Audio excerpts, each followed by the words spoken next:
Bismillah. Bismillah. Assalamualaikum warahmatullahi wabarakatuh.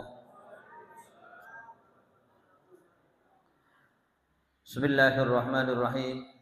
Alhamdulillahilladzi hadana li hada wa ma kunna linahtadiya laula an hadana Allah. Asyhadu an la ilaha illallah wahdahu la syarika lah wa asyhadu anna Muhammadan abduhu wa rasuluhu la nabiyya ba'dah. Allahumma shalli wa sallim wa barik ala sayyidina wa maulana Muhammadin wa ala alihi wa sahbihi wa barik wa sallim ajma'in, amma ba'd.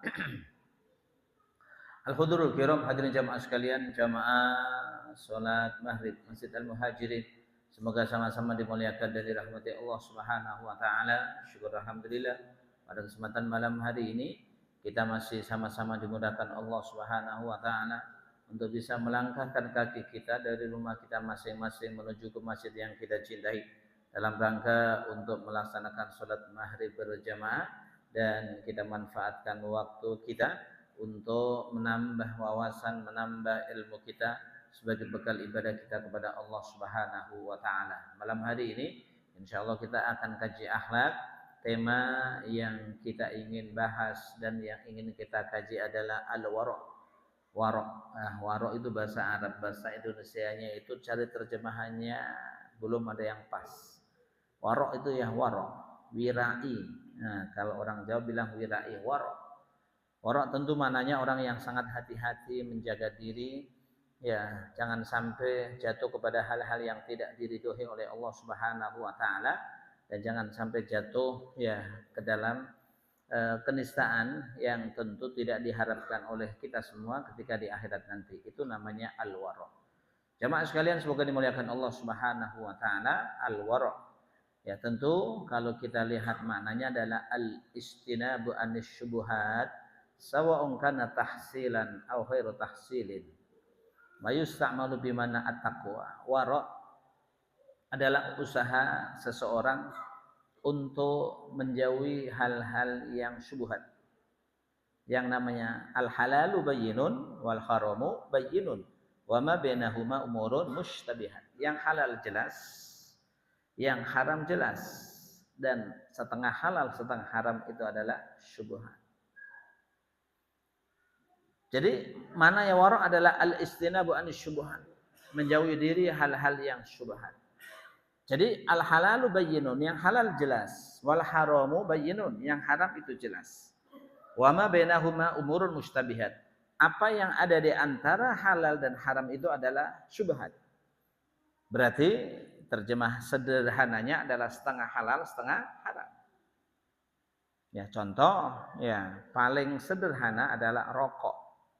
Satu kelompok mengatakan haram, satu kelompok mengatakan makruh. Yang mengatakan halal mutlak gak ada rokok itu. Satu kelompok mengatakan haram, satu kelompok mengatakan makruh. Jadi ada yang mengatakan rokok itu ya halal mutlak gak ada. Paling sederhana mereka mengatakan makruh. Jadi itu ya contoh yang paling gampang yang mengenai rokok. Jadi itu adalah syubhat. Jemaah sekalian, semoga dimuliakan dan dirahmati Allah Subhanahu wa taala. Jadi makanya famanit taqos syubhat, ya barang siapa menjaga diri dari waman waqa'a fis syubhat waqa'a fil haram. Barang siapa yang jatuh ke dalam syubhat, maka dia jatuh ke dalam hal-hal yang diharamkan oleh Allah Subhanahu wa taala. Barang siapa yang menjaga diri dari hal yang syubhat, faqad istabra'a lidinihi wa malihi. Sungguh dia telah membersihkan agamanya dan hartanya. Itu adalah wara'.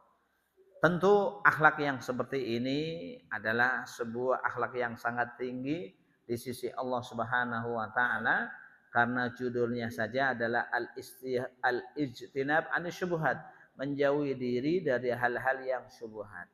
Sementara dalam kondisi real yang kita hadapi saat ini adalah jangankan hari ini bilang yang halal Ustaz, apalagi pakai yang namanya wara' segala. Yang haram aja susah. Yang haram aja susah, bagaimana halalnya. Ya, ini kadang-kadang orang mengatakan yang demikian. Hari gini masih bilang halal segala katanya, yang haram aja rebutan begini. Yang haram aja susah, harus sikat sana sikat sini, harus duel segala. Itu jelas haram.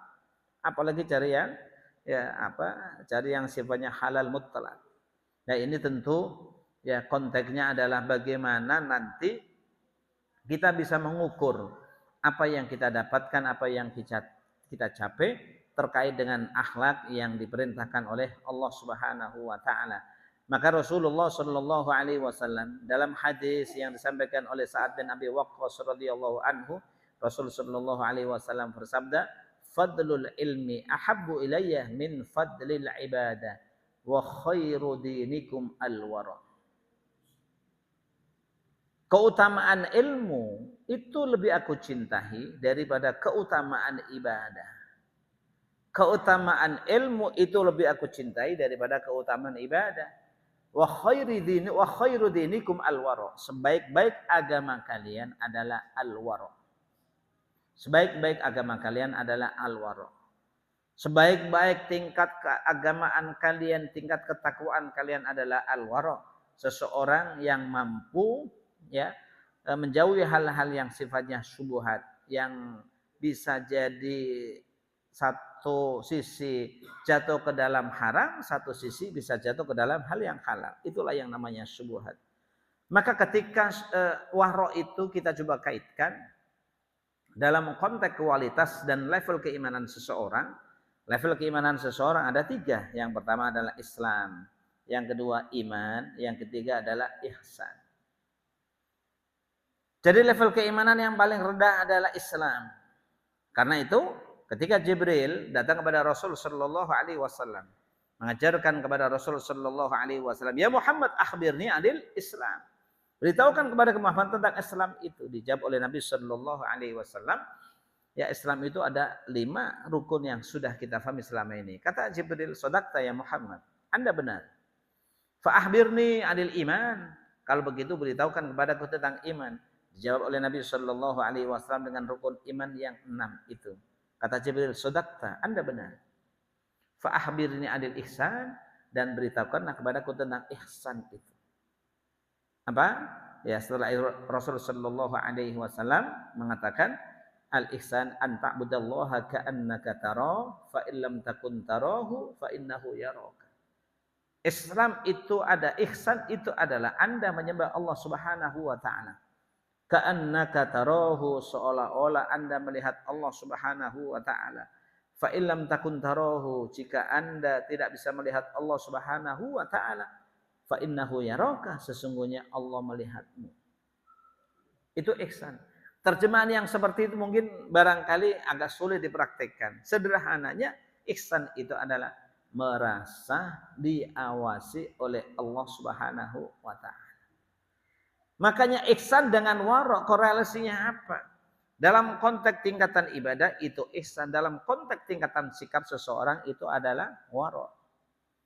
Makanya konteksnya ibadah, berapa banyak orang yang melaksanakan ibadah targetnya hanya sekedar pencitraan. Yang penting orang melihat kita bahwa kita itu baik-baik saja. Perkara nanti nggak ada orang lain lagi cerita. Berapa banyak orang yang tingkat ibadahnya masih seperti itu. Semakin dilihat oleh orang, semakin dilihat oleh khalayak, maka semakin serius pula dia beribadah dan menyembah kepada Allah Subhanahu wa taala. Semakin tidak ada yang melihat, semakin bebas dia. Ada sekelompok orang yang memang seperti itu. Karena targetnya dia adalah pencitraan. Seolah-olah yang penting di mata orang itu baik. Perkara nanti di mata Allah salah, nggak ada masalah. Tetapi ihsan tidak seperti itu. Ihsan itu justru ingin menghadirkan agar apa yang dilakukan oleh seseorang di mata Allah itu baik. Meskipun di mata orang tidak baik, itu nggak ada masalah. Itu namanya ihsan. Jadi makanya ya, kalau kita lihat dalam ayatnya, innal ladzina yakhshawna rabbahum bil ghaibi lahum maghfiratu ajrun kabir. Innal ladzina yakhshawna rabbahum bil ghaibi, sesungguhnya orang-orang yang takut kepada Tuhan mereka bil ghaibi, di saat tidak ada yang melihat. Mereka takut kepada Allah Subhanahu wa taala di saat tidak ada yang melihat hanya Allah Subhanahu wa taala. Dia takut kepada Allah Subhanahu wa taala.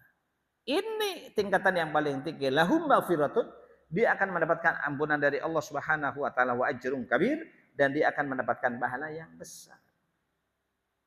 Berapa banyak orang yang takut kepada Allah, giliran ada orang enggak enak. Nah, kita masih kesannya enggak enak. Tapi ini persoalannya kata Allah, innal ladzina yakhshawna rabbahum bil ghaibi. Sesungguhnya orang-orang yang takut kepada Tuhan mereka bil ghaibi, di saat tidak ada yang melihat. Betul-betul hanya Allah Subhanahu wa taala yang melihat. Sejauh mana perilaku dia, sejauh mana sikap keagamaan dia di saat tidak ada yang melihat kecuali Allah Subhanahu wa taala. Kalau memang dia betul-betul menjadi muttaqin, betul-betul menjadi orang-orang yang bertakwa kepada Allah Subhanahu wa taala, maka perilakunya tentu tidak berubah. Salatnya tidak berubah.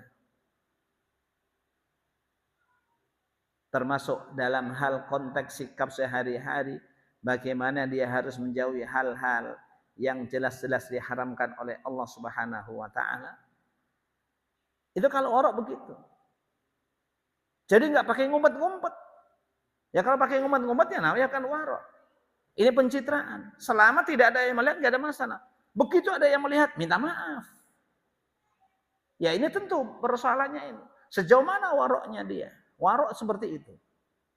Menjauhi hal-hal yang memang betul-betul ya tidak ada ya manfaatnya. Maka bedanya apa antara zuhud dengan warok?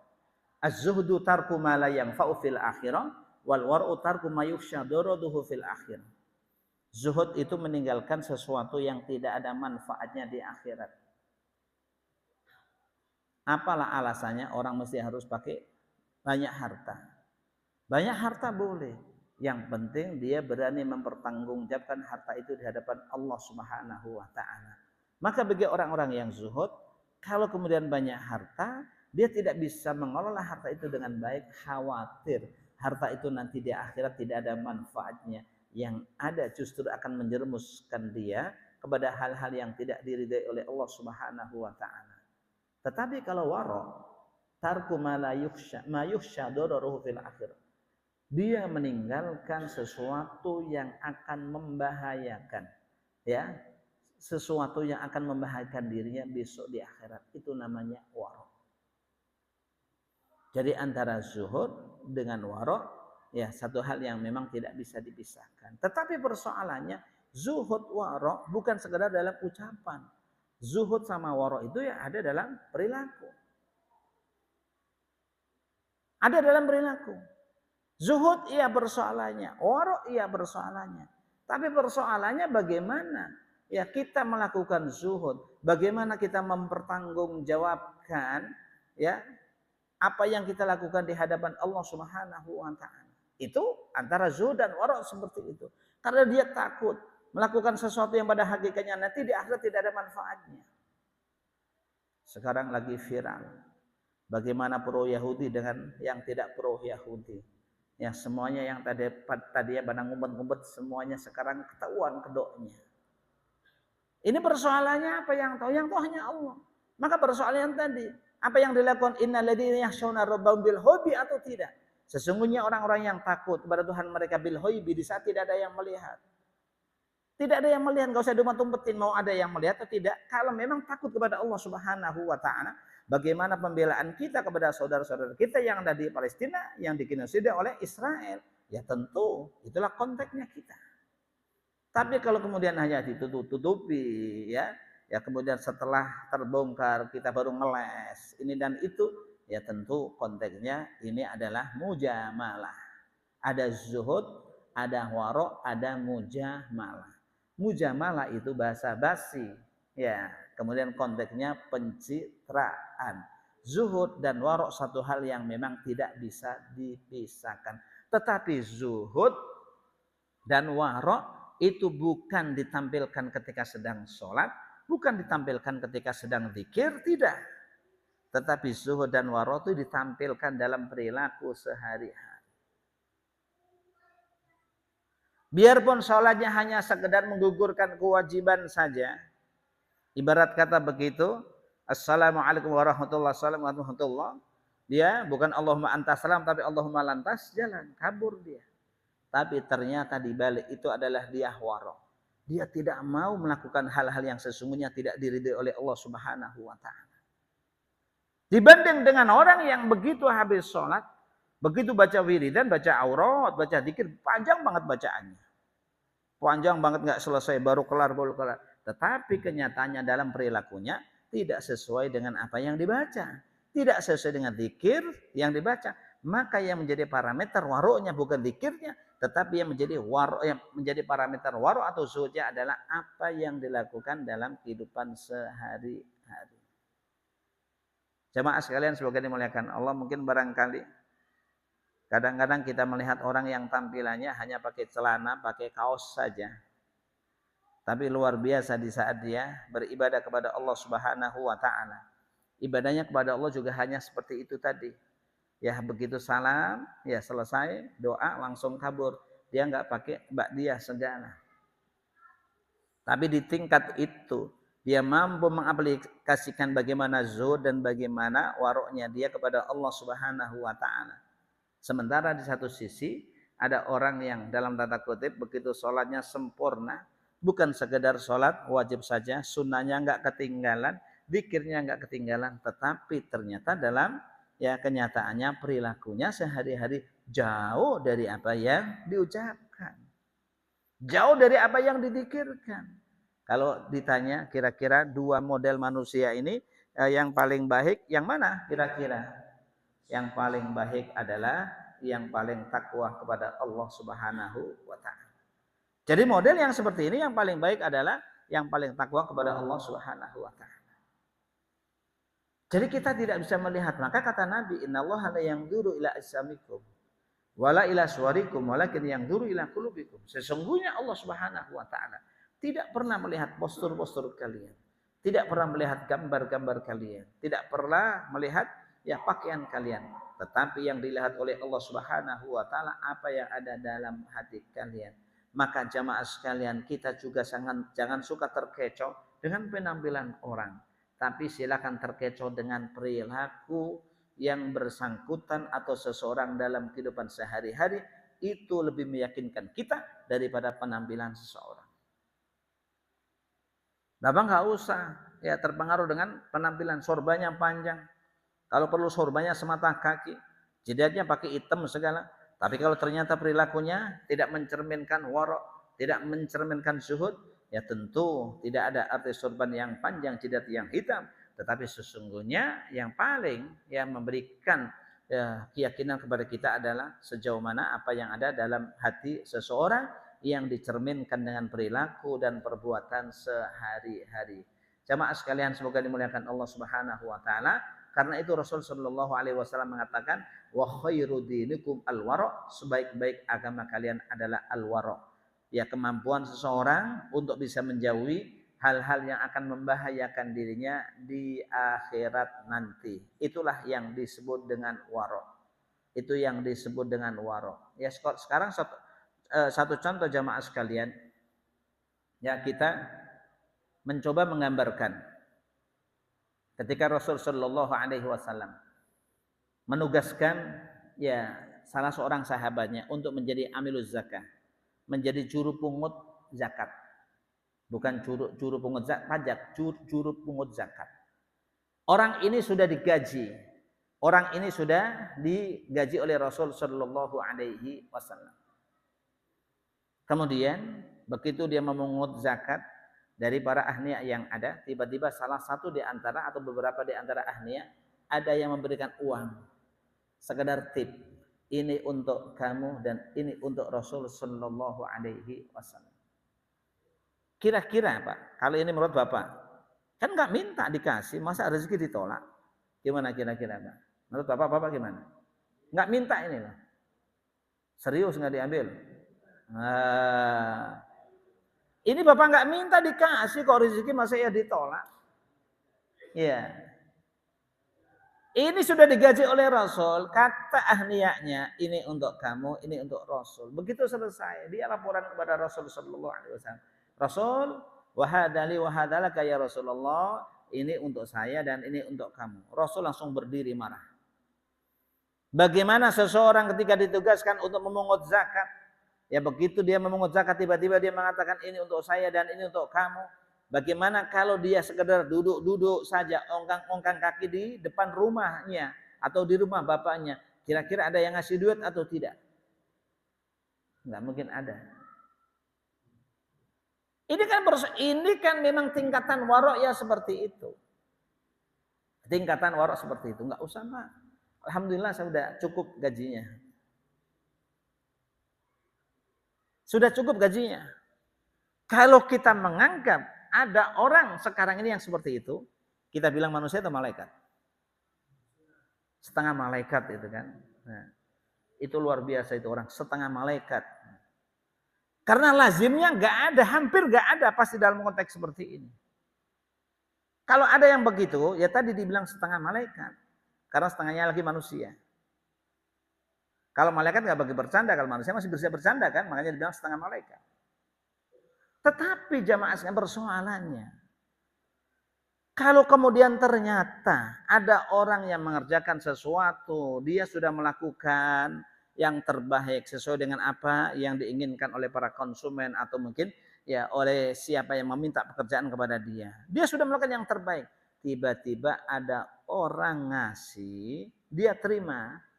Dia nggak minta, dikasih diterima alhamdulillah, nggak dikasih juga nggak minta. Kan beda dengan orang.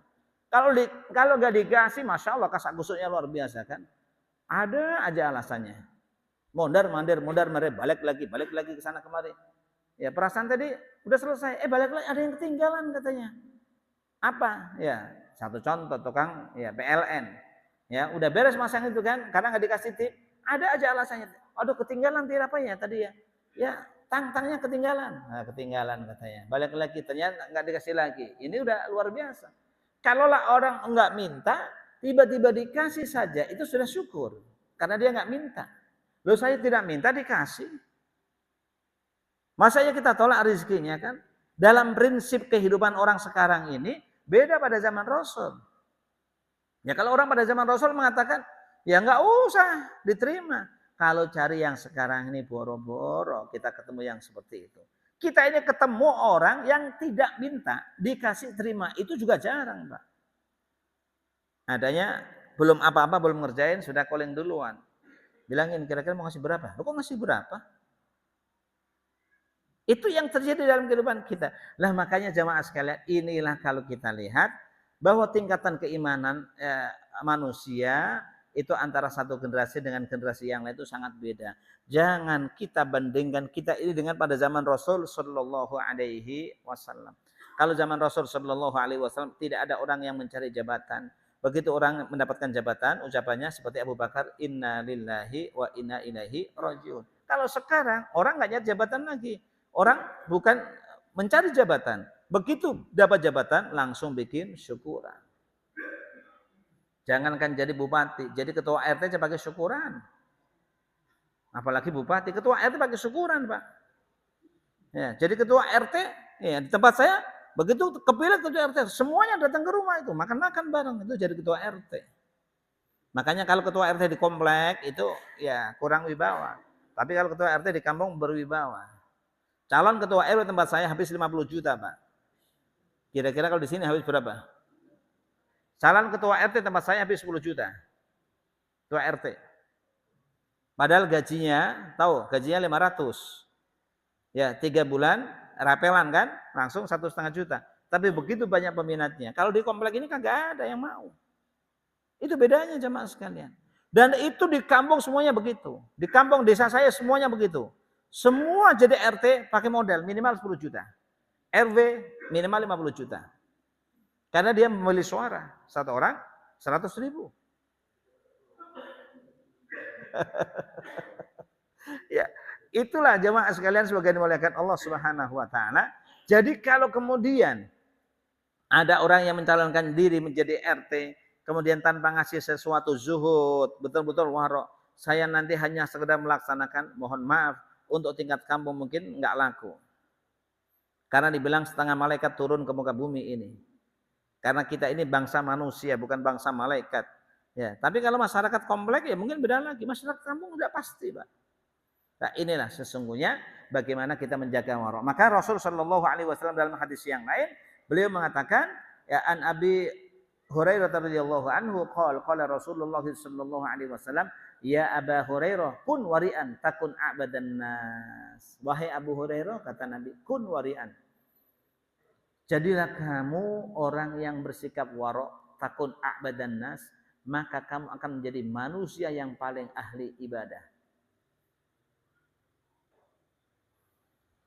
Kun wari'an takun a'badan nas.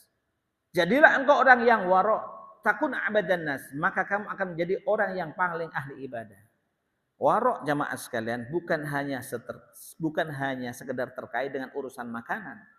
Bukan sekedar terkait dengan urusan halal dan haram dalam makanan. Halal haram dalam konteks yang lain.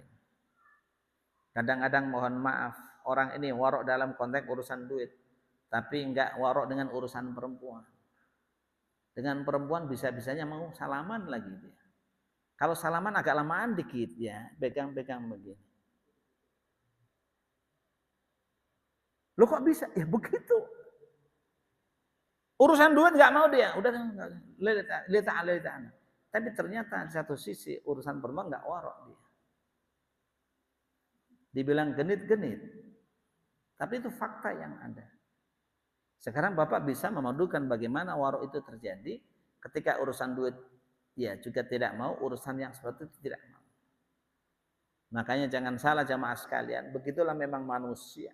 Bagaimana ingin menghadirkan ketakwaan yang sesungguhnya di hadapan Allah Subhanahu wa taala itu bukan barang gampang. Kadang-kadang satu sisi warok urusan duit, satu sisi tidak warok dengan urusan perempuan.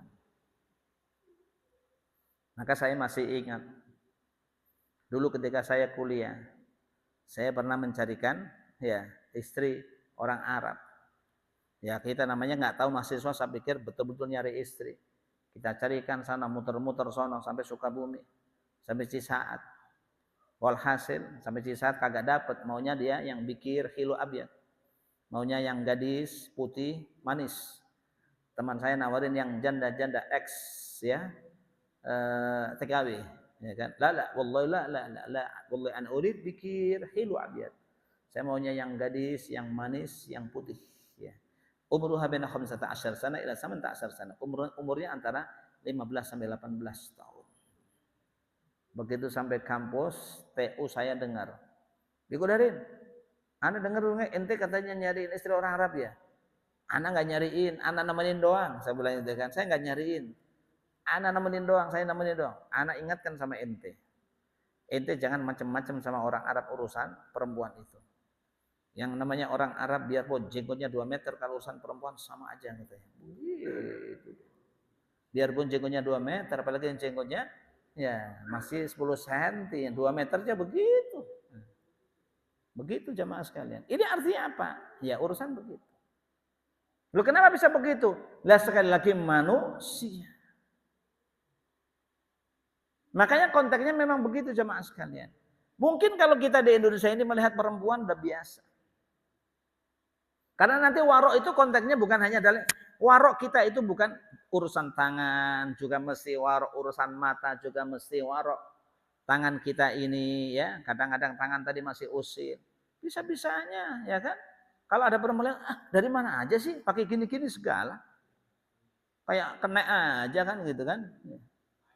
Ya, berarti kan memang gatal tangannya dia. Kalau enggak matanya masih melotot.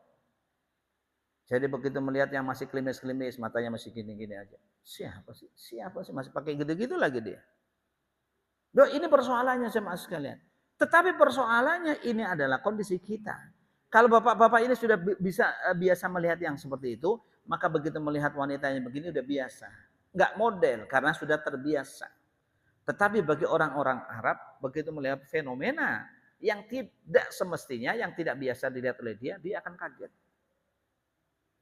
Di Arab semuanya pakai ya gamis hitam, pakai abaya hitam semua, ya pakai niqab, pakai semua hitam semua. Begitu dia ke Indonesia di depan Hotel Sentral, lagi nunggu taksi sama saya, ya ada perempuan-perempuan yang turun dari Mayasari 905 jurusan Pulau Gadung Kota. Gini-gini pakai gini-gini ya, gini. Saya kaget dia, sampai gini-gini dia liatin. Syekh, masya Allah, saya bilang itu kan, Katanya ente Syekh Usuluddin dalam hati saya nggak berani ya, saya masih kecil ketika itu kan, masih mahasiswa ya, takut dia marahkan. Masya Allah saya hanya geleng-geleng kepala. Ini Syekh katanya Ustadz Usuluddin, begitu melihat perempuan gini sampai gini-gini matanya. Masya Allah luar biasa. Loh kenapa?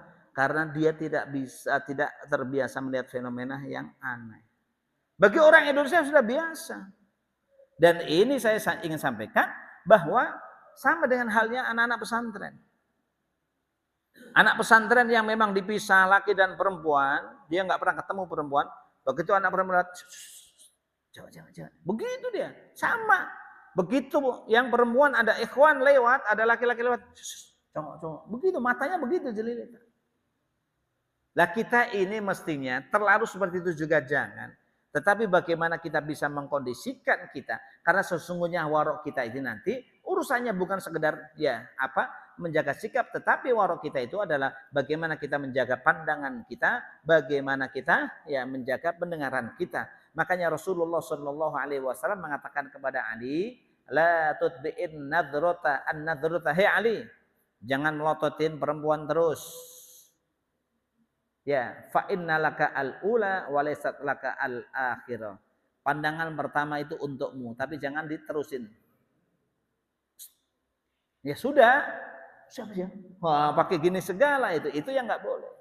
Makanya waroknya mata itu bagaimana Rasul mengatakan kepada Ali yang seperti itu. Ya Ali, jangan terlalu motot terus melihat perempuan. Fa innalaka al-ula. Pandangan pertama itu hanya untukmu dan yang kedua itu laka alaika. Itu adalah dosa untukmu. Bagaimana warok kita menjaga pendengaran kita? Ya sekarang katanya ahli sholat, ahli jamaah. Tapi begitu di rumah ternyata goyang dobret setelan lagunya kan. Masya Allah ya kan. Setelan lagunya di rumah cucak rowoh ya Allah. Bukannya ini bapak-bapak ini ahli ibadah, ahli jamaah. Aku masih pakai cucak rowo begitu. Ya minimal sholawatan, ya kan? Ya minimal apa? Ini bagaimana pendengaran kita ini juga kita jaga. Bukan sekedar warok menyikapi tidak mau hal-hal yang diharamkan dalam konteks uang, dalam konteks harta. Tetapi mata kita, pendengaran kita ini juga mesti harus kita jaga. Karena itu konteksnya adalah yang merupakan cerminan dari warok kita. Katanya ahli kok, ternyata musiknya seperti itu luar biasa. Jamaah sekalian semoga dimuliakan Allah Subhanahu wa taala. Termasuk dalam hal ini adalah warok dalam lisan kita. Penampilannya mah soleh alhamdulillah, tapi jangan sampai lisannya tajam. Masya Allah, omongnya begitu kan? Perasaan dia ahli ibadah. Saya pikir soleh-soleh aja. Masya Allah, lisannya begitu. Kotor banget dia kalau ngomongnya. Bangsat loh. Wah, dia bangsat dia. Ini berarti enggak warok lisannya. Termasuk dalam hal ini jemaah sekalian, al-warok fil batan. Warok dalam menjaga perut kita. Maka kita pastikan bahwa kullu lahmin nabata minal haram fannaru aula bihi. Setiap daging yang tumbuh dari barang yang haram fannaru aula bihi, maka neraka itu berhak memakan daging itu. Warok kita. Makanya kadang-kadang ini kan orang mencoba mengakal-akali saja. Udahlah haram-haram dikit yang penting nggak dimakan katanya. Dia masih punya alasan aja kan. Terus pakai apa? Ya alokasikan aja jalan-jalan nanti akhir tahun apa kayak gitu kan ya. Yang penting ingat jangan dimakan. Jangan sampai masuk ke dalam perut kita. Karena kata Nabi tadi kululah min nabatan minal haram fannaura aula bihi. Setiap daging yang tumbuh dari barang yang haram maka neraka akan berhak memakan daging itu. Dia lupa kata Nabi Shallallahu Alaihi Wasallam yang namanya haram mau dimakan, mau digunakan, mau dipakai, mau ditempati tetap judulnya sama saja. Semua itu menjadikan yang bersangkutan doanya ditolak, tidak diterima oleh Allah Subhanahu wa taala. Termasuk dalam hal ini adalah warok dalam memberikan fatwa, dalam memberikan pandangan mengenai Islam ini. Jadi bapak-bapak kita semua ini kalau ditanya tentang sesuatu kemudian kita tidak tahu, lebih baik kita ini diam. Jangan kemudian saya pikir begini, saya pikir begini, banyak mikirnya terus. Tapi nggak tahu ujung pahalnya kemana saya pikir. Sudahlah tinggal jawab saja. Yang kedua, jika ini memang kita tidak tahu, tetapi sementara sebagian kelompok, sebagian pihak menjadikan atau memandang kita ini sebagai orang yang tahu. Sehingga kita banyak pertanyaan dari orang-orang. Pak, ini menurut Bapak gimana? Gini-gini kan. Artinya ketika Bapak ditanya masalah yang seperti itu, kalau kemudian Bapak tidak tahu, lempar saja kepada yang lain, yang lebih tahu. Jangan Bapak istilahnya pedagang kulaan dulu, setelah kulaan dulu, tahu kulaan dulu, ambil dagangan dulu, setelah itu baru diberikan. Ustaz, kalau ada pertanyaan begini jawabannya, gimana ya gini kan? Nanti nggak nyambung. Kalau memang ada pertanyaan seperti itu nggak usah dijawab. Bapak, saya pikir kalau Bapak Ibu pengen tanya kepada salah satu ustadz yang ngajar di sini, ini silakan nomornya, silakan hubungi. Mungkin barangkali Bapak Ibu akan mendapatkan jawaban yang pas. Kalau saya sih ya sekedar kira-kira aja, kirologi, pakai ilmu kira-kira ini. Kira-kira yang pantas saja. Tetapi maksud saya kalau memang kita ini nggak bisa menjawab, jangan kita nanya ustadz untuk pertanyaan orang lain. Biarkan orang lain itu nanya kepada yang bersangkutan. Jangan diputer. Nanti kalau diputer itu nanti repot. Birokrasi banget sih, timbang pertanyaan begitu pakai birokrasi. Bilang aja, Bapak mohon maaf, untuk pertanyaan ini gimana kalau Bapak nanya kepada salah seorang pengajar yang ada di masjid ini. Ini saya kasih nomor HP-nya. Bapak silakan tanya. Selesai kan? Nggak usah diputer dulu. Ntar Bu, ya bilang ntar nanya dulu kepada ustadz. Dapat jawaban baru disampaikan. Apa sih manfaatnya seperti itu? Birokrasi banget. Ini kayak makelar aja, ilmu dimakelarin gitu. Nggak usah dimakelarin gitu. Artinya apa? Ada pertanyaan, bisa jawab. Ya jawab, nggak bisa Pak, mohon maaf saya nggak bisa. Tapi kalau Bapak pengen banget tahu jawaban seperti ini, saya kasih linknya ya, saya kasih nomor HP-nya Ustadz ini, silakan selesai Pak. Jangan kemudian kita putar lagi. Sekarang banyak orang-orang, mohon maaf, orang-orang yang sebenarnya di sebagian masyarakat sudah dianggap tokoh, tetapi ketika dia tanya tentang sesuatu, dia memang tidak punya kapabilitas dalam hal ini, tidak punya kafaah dalam hal ini. Sehingga kulaan dulu, dia nanya ke ustadz yang lain untuk pertanyaan si fulan. Setelah dapat jawaban, baru disampaikan kepada fulan. Ini namanya terlalu makan waktu. Sampaikan saja linknya, sampaikan saja informasinya, selesai urusan. Dan ini karena memang kita harus waro. Waro artinya apa? Kita harus mengucapkan sesuatu sesuai dengan kafaah, sesuai dengan kemampuan yang kita lakukan. Jangan terburu-buru kita memberikan jawaban, jangan terburu-buru kita memberikan ya fatwa kalau memang kita itu tidak punya kafaah untuk itu, khawatir hal itu ya akan menjadi masalah. Maka kata sahabat Barok bin Azib radhiyallahu anhu, sungguh saya telah melihat 300 orang sahabat yang gugur dalam 300 orang sahabat yang ikut dalam perang Badar. Dari 300 orang itu ketika mereka ditanya tentang sesuatu, mereka pada menghindar, tidak mau menjawab. Mereka senantiasa lemparkan kepada yang lain. Ini kata Barok bin Azib radhiyallahu anhu. Jemaah sekalian semoga dimuliakan Allah Subhanahu wa taala. Ya, waro itu ya tingkatannya paling tidak ada 3. Yang pertama adalah tajannubul qabaih, menghindari sesuatu yang buruk. Menghindari sesuatu yang buruk, li saunin nafsi wa taqiril hasanat wa siyanatil iman. Dalam rangka ya untuk menjaga harga diri kita, dalam rangka untuk memenuhi kebaikan yang ada dalam diri kita, sekaligus dalam rangka menjaga keimanan kita. Itu namanya waro.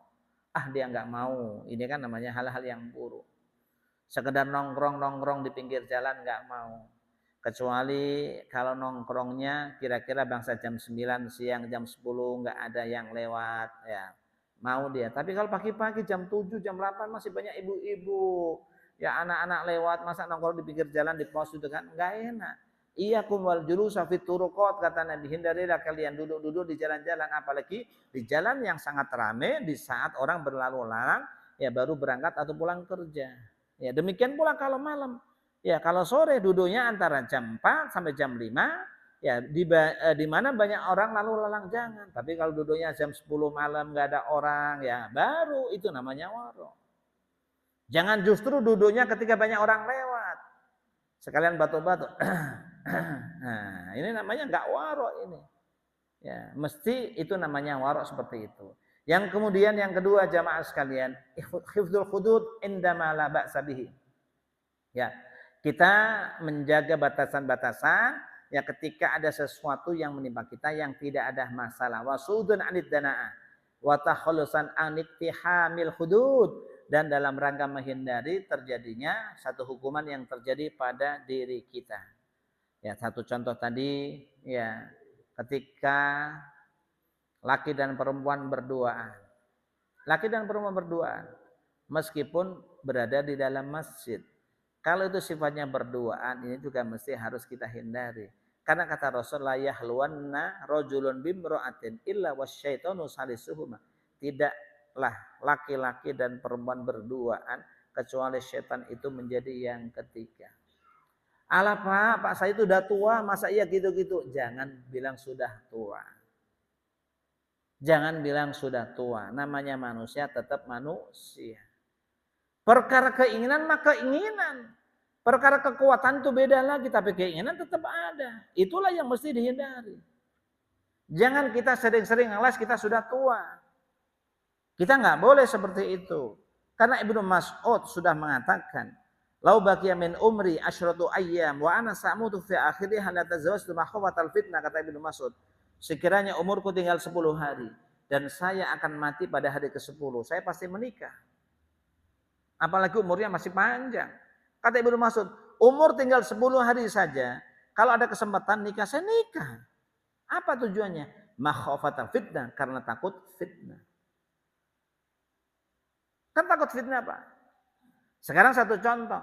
Ya mungkin seorang bapak, mohon maaf, kalau dia masih punya istri, biarpun tua, nggak ada masalah. Tapi kalau seorang bapak sendirian, dia sudah tidak punya istri, kemudian berduaan dengan perempuan. Apakah itu perempuan yang muda, atau setengah tua, atau yang tua. Ya ini akan menjadi masalah. Di saat menghindari seperti itu, sesungguhnya itu adalah sikap warok. Enggak lah, saya nggak enak itu, ada ibu-ibu ngapain katanya. Kita seperti itu. Dan kemudian, ya mana mungkin sih ya, kitanya sudah tua, Ustadz nggak mungkin itu kan. Makanya kadang-kadang mohon maaf, saya ini ketemu ada teman Ustadz. Saya tidak tahu. Begitu dalam sebuah acara haul atau apa datang, ya dia ketemu jamaahnya. Jamaahnya memang jauh lebih tua. Dengan ibunya tua dia. Tapi kok jamaahnya langsung menciumin dia. Dicium sana, cium sini. Kamu itu bukan siapa-siapa, Ustadz seperti anak saya sendiri. Masya Allah, apa iya begini modelnya? Ustadz diciumin. Jamaahnya ibu-ibu. Kamu seperti anak saya sendiri. Lah kita nggak tahu apa yang ada dalam hati dia. Kita tidak tahu apa yang ada dalam hati dia. Sekarang ini persoalannya kan orang kota beda dengan orang kampung. Orang kampung lugu Pak. Orang kota itu bisa berkamuflase. Bisa berkamuflase. Maka inilah warok-warok yang seperti ini mesti harus kita hadirkan. Jangan sampai kita terjerumus. Makanya Rasul Shallallahu Alaihi Wasallam secara umum mengatakan, "Faman hama haulal khima yushiku ayyuka fihi." Barang siapa yang berputar-putar di sekitar daerah larangan, hampir saja dia jatuh ke dalam larangan itu. Hampir-hampir saja dia jatuh ke dalam larangan itu. Fakta sudah banyak menunjukkan jemaah sekalian. Kenapa ada seorang nenek-nenek tiba-tiba menikah dengan seorang ya laki-laki yang umurnya hanya 16 tahun. Kenapa? Saking seringnya bertemu, sama-sama nyari kayu, witing tresno jalaran soko kulinernya ini kan. Ya. Tiba-tiba bisa nikah, kenapa? Habis dibikinin kopi terus, kalau pas lagi istirahat, direbusin singkong sambil ngopi, jatuh cinta. Loh itu bukan ngarang, fakta ada di berita kan begitu. Lah inilah warning dari Allah, warning dari Rasul sallallahu alaihi wasallam, faman hama haulal khima yushiku ayyaka fihi. Barang siapa yang berputar-putar sekitar daerah larangan, hampir saja dia jatuh ke dalam larangan itu. Makanya mesti kita harus hindari. Ini termasuk kategori bagaimana kita menjaga warok kita. Bagaimana kita bisa menjaga sifat kita terhadap hal-hal yang mungkin barangkali itu remeh-temeh, tapi hal itu bisa menggerogoti dan menurunkan derajat serta kualitas keimanan kita kepada Allah Subhanahu wa taala. Tingkatan yang ketiga, at-tawarru'u an kulli da'iyatin tad'u ila syatatil waqti. Termasuk warok di sini adalah ya menjaga diri, jangan sampai kita ini menyia-nyiakan waktu. Jangan sampai sekedar nongkrong nggak ada manfaatnya. Mau kemana ya? Udah deh muter-muter aja deh katanya. Kok muter-muter? Orang hidup itu hanya ada dua, ada manfaatnya atau tidak. Manfaat ada dua, manfaat untuk dunia, manfaat untuk akhirat. Kalau muter-muter tujuan kita adalah dalam rangka bisnis, dalam rangka survei, nanti ada manfaatnya dunia, ahlan. Tapi kalau muter-muter sekedar buang-buang waktu, ini tidak. Yang kedua, meskipun buang-buang waktu, kalau tujuannya itu adalah ada pahalanya, itu manfaat buat kita. Makanya Rasul ingatkan kepada kita, min husni islamil mar'i tarkuhu ma la ya'ni, termasuk keislaman seseorang yang baik adalah dia meninggalkan sesuatu yang tidak ada manfaatnya. Mau kemana nih? Olahraga deh, sambil muter-muter olahraga, ada manfaatnya olahraga. Mau kemana? Mau survei, besok mau pembagian zakat fitrah, kita ingin memastikan kira-kira calon mustahiknya itu betul-betul mustahik atau tidak. Oh, berarti ada manfaatnya, mendapatkan pahala. Kalau kita tidak dapat pahala, kita minimal dapat manfaat dunia. Jangan sampai pahala tidak, manfaat dunia tidak. Ini bukan bagian dari karakter yang diajarkan oleh Rasulullah Shallallahu Alaihi Wasallam. Itu bukan dari warok. Kita mesti harus menghargai waktu kita ini. Jangan sampai sekedar jalan-jalan, ya jalan-jalan nggak ada manfaatnya, ya manfaat dunia tidak dapat, manfaat akhirat tidak dapat. Jangan sampai itu terjadi. Karena kalau itu terjadi, berarti keimanan kita ini, ya dari dulu sampai sekarang belum ada peningkatan. Kita dengan umur yang seperti ini, jamaah sekalian, keimanan kita tadi diawali dari Islam, kemudian iman, kemudian yang ketiga ihsan, dan ihsan ini dikaitkan dengan warok. Bagaimana kita bisa menjaga diri dari hal-hal yang sesungguhnya tidak diridhoi oleh kita. Pantasnya kalau untuk anak-anak muda, untuk anak-anak kita itu sekedar Islam saja nggak ada masalah. Sekedar iman nggak ada masalah. Kalau untuk kita ini kelasnya bukan iman Islam lagi, kelasnya sudah ihsan, menghadirkan kita merasa diawasi oleh Allah Subhanahu wa taala. Kalau anak kita mungkin barangkali kalau sholat ya kemudian agak malas-malasan sedikit dalam tanda kutip, ya maklum namanya masih anak muda. Tapi kalau kita ini sholat ya masih malas-malasan, itu bukan pada tempatnya. Kalau anak-anak muda kita ini bangun malam, ya kan, agak males, berat banget, wajar. Tapi kalau kita sudah orang tua ini sampai bangun malamnya malas, berarti patut keimanan kita ini dipertanyakan. Kita tidak pernah mensyukuri apa yang telah diberikan oleh Allah Subhanahu wa taala, sebab tanda-tanda syukur itu adalah semakin tua ya semakin bisa menggunakan kenikmatan yang diberikan oleh Allah Subhanahu wa taala, karena hakikat syukur itu adalah tasarruful abdi ya. Jadi sarful abdi ya jami'a man amallahu ila ma yardahu, seorang hamba menggunakan setiap kenikmatan yang diberikan oleh Allah Subhanahu wa taala ila ma yardahu, sesuai dengan apa yang diridhoi oleh Allah Subhanahu wa taala. Itulah hakikat syukur kita kepada Allah Subhanahu wa taala. Kita patut bersyukur ya, kita sampai sekarang masih diberikan kesempatan oleh Allah, dan syukur kita itu kita wujudkan dengan meningkatnya amal kita, meningkatnya ibadah kita kepada Allah Subhanahu wa taala. Mudah-mudahan semuanya dimudahkan oleh Allah Subhanahu wa taala untuk kita semua. Amin. Allahumma amin. Sama-sama kita akhiri. Subhanaka wa asyhadu an la ilaha illa anta astaghfiruka wa atubu ilaik. Alhamdulillahirabbil alamin. Wallahul muwaffiq ila aqwamit thoriq. Wassalamu alaikum warahmatullahi wabarakatuh.